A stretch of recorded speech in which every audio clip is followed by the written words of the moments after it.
Straightforward question. Will the government facilitate a reform of the Senate if the proposal to abolish the Senate is defeated in the referendum? No, because we don't believe the Senate is reformable. What people are being asked is a very straightforward question. Do you think that Ireland can get by with a single chamber parliament, just like lots of small countries around the world, Norway, Denmark, Finland, New Zealand, name a few? If so, you vote yes. If you want the Senate to be retained, well then you vote no, and voting no does not constitute a mandate for reform. When did Fine Gael make up its mind that the Senate was not reformable? I can't remember the exact date, but it happened. I'll tell you. In July of 2009, Enda Kenny made a speech at the Glenty Summer School where he spoke at length on the reform of the Senate. Never mentioned anything to do with the abolition of the Senate. A few months later, when he was shown to be incompetent vis-à-vis Eamon Gilmore and the Dáil, and there was a bit of panic in the Fine Gael party, suddenly they came up with the rules to abolish the Senate. Yeah, so in the space of a few months, and he did that without any authorisation from his parliamentary party or from the Fine Gael front page, and I suspect you didn't even know about it at the time. Well, I can shine some light on that period for you if you wish, because I was there at the time, and it was approved by our parliamentary party, albeit after the fact. Well, there we go. There you go. After the fact, it was not approved. And I was aware, and I was aware of it, by the way, before he announced it that night. And so one of the weirdest things in my experience, in fact, at that particular dinner was the shock and horror on some of the faces who also knew about it that night. But that's something I'll save in my memoirs. But was it approved by the Fine Gael front bench before it was announced? It wasn't. So no. This was the stunt on the part of this was the stunt on the part of Enda. You may remember at the time that he was eclipsed in the Dáil over the question of John O'Donoghue's expenses, and there was the opinion polls were showing that he was unpopular with the electorate as a whole, and somebody devised this stunt to get rid to announce the abolition of the Senate, that he was in favour of the abolition of the Senate, a few months after he was talking eloquently about reforming the Senate. Yeah, if you really want to know what happened in that intervening period, I'm actually happy to tell you. Okay, do. So what happened in that intervening period was a group within the party, and there was a policy committee in the party of which I was a member, although I wasn't writing this particular document, but a group within the party was tasked to start developing ideas for a manifesto which led to the 5-point plan. Now, one of the points in that 5-point plan was the new politics.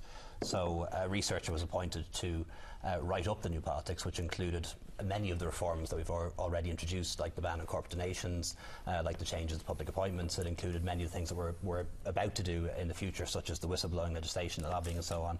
And one element of that was reform of the Seanad. And the researcher went off and looked around the world and looked at different examples of second chambers and how they work. Found that none of them were really appropriate to Ireland, but that there were lots of other successful small countries around the world that had a unicameral system, and it was then put to Enda Kenny and put to other people in the party that this was now an option for Ireland, that reform was not the best option, that it was not reformable, and that reform would not necessarily be successful, but there were lots of other small countries that got on very well with the single chamber parliament. If the Senate is not reformable, how would Enda Kenny have been making a speech at some length in Glenty Summer School in July of 2009 about reforming the Senate? Because we went off and did the research and discovered that there are a very large number of small countries in Europe and in other parts of the world that get by just fine with the unicameral system. However, when we looked at all the different options for reform, and when people say they're in favour of reform, none of them seem to agree on what type of reform they want. There are so many different options out there, and there's no mandate for any of them, and I can come back to that if you want in a second. None of them were very good, quite frankly. Now, you've federal systems which don't apply to Ireland. You've a House of Lords type system with appointed houses, appointed senators in places like Italy, and none of these reform options seem like a good idea to us. The theme of the Fine Gael campaign and this Senate election thing is that the Senate is a useless institution, that it is elitist, that it is controlled by the political parties, and that it should have been got rid of a long time ago. Are you really saying that if the electorate refuse to abolish the Senate, that you will leave it as it is? Well, first of all, that assertion is incorrect. The theme of our campaign, as there on our posters, is number one, we should have fewer politicians. We have too many politicians in this country, we can get by with fewer, and the political classes should do more or less just like everyone else. Number two is that money can be saved from this. We can argue about the amount, but money can be saved from this, certainly. And then third, The other point that we're making is that is that politics can function just as well and in a much more streamlined way with a single chamber. But Fine Gael ministers and spokespersons are repeatedly making the point that the Senate, as presently constituted, is a useless institution. Are you so cynical that if the people vote to retain the Senate, you will do nothing to make it useful? No, we're saying it's an unnecessary institution. We're not casting aspersions on individual senators. But you have said again and again, Enda Kenny in his opening statement said that for 50 years the people did nothing, political parties did nothing to reform the Senate, and now it's time to get rid of it. Are you saying that if the people vote to retain the Senate, that you won't reform it?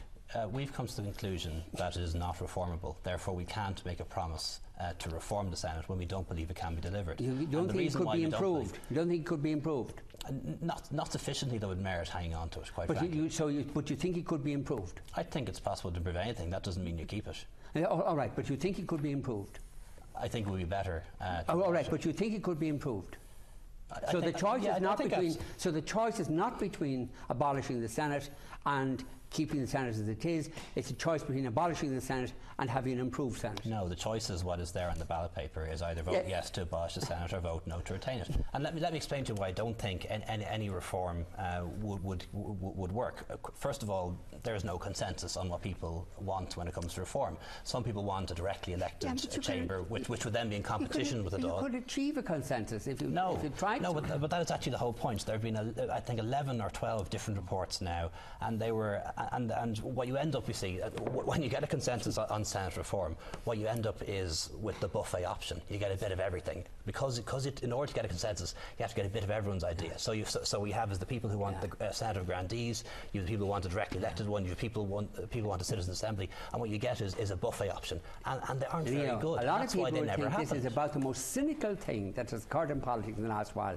That you in order to force a false choice on the people, namely between abolishing the Senate and keeping the Senate as it is, that's a false choice, because the choice really is abolishing the Senate and having a reformed Senate. No. You want to protest that the Senate is not reformable, which you clearly believe wasn't the case a while ago, and you want to protest that you would do nothing about it. It's so cynical. No, it's not, and what you're saying is totally wrong.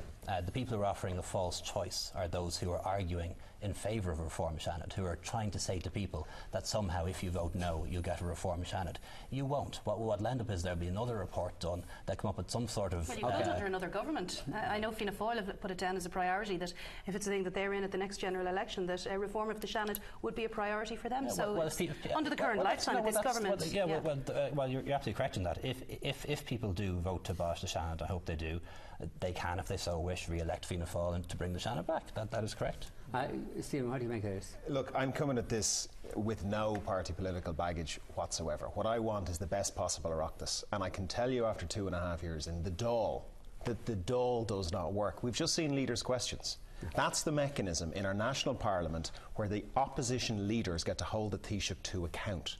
Right? Now let's think about what and he wouldn't answer the question. He wouldn't answer the question. He never answers the question. He never answers the question. Think about it. So it's a joke. The idea of holding think about it. He said we need more accountability. We need more accountability. Well, will you do the things that would infer accountability? Will you relax the whip? Will you actually allow your backbenchers to think for themselves? And there's some fantastic, but do the work. No, we won't allow them to do that. Look, we can get into huge detail about the Seanad, what it is. Everyone knows it doesn't work, and what it could be. I think there's a strong argument to abolish it or retain it. Top 10 democracies in the world, half of them have 2 houses, half of them have 1 house. So both work. But for anyone who's thinking about how to vote, this is what I'd say. Think about the clip you've just seen. The Taoiseach has just refused to debate the issue. Imagine David Cameron saying, I'm going to abolish the House of Lords, but I'm not willing to debate it on television. Imagine Barack Obama saying, I am going to ask the American people to abolish the US Senate, but I am unwilling to debate that issue. And by the way, if you don't do what I tell you to do or do what I ask you to do, I'm telling you right now, I'm not going to make any of the changes we could make to improve it. You don't really need to know more than that. There are good arguments on both sides, but that is enough for me. If you, as Taoiseach, are unwilling to debate whether or not we take away one of the two houses of our democracy, then there is something deeply, deeply suspicious about what you're trying to pull off, in my opinion. Yeah. Yes.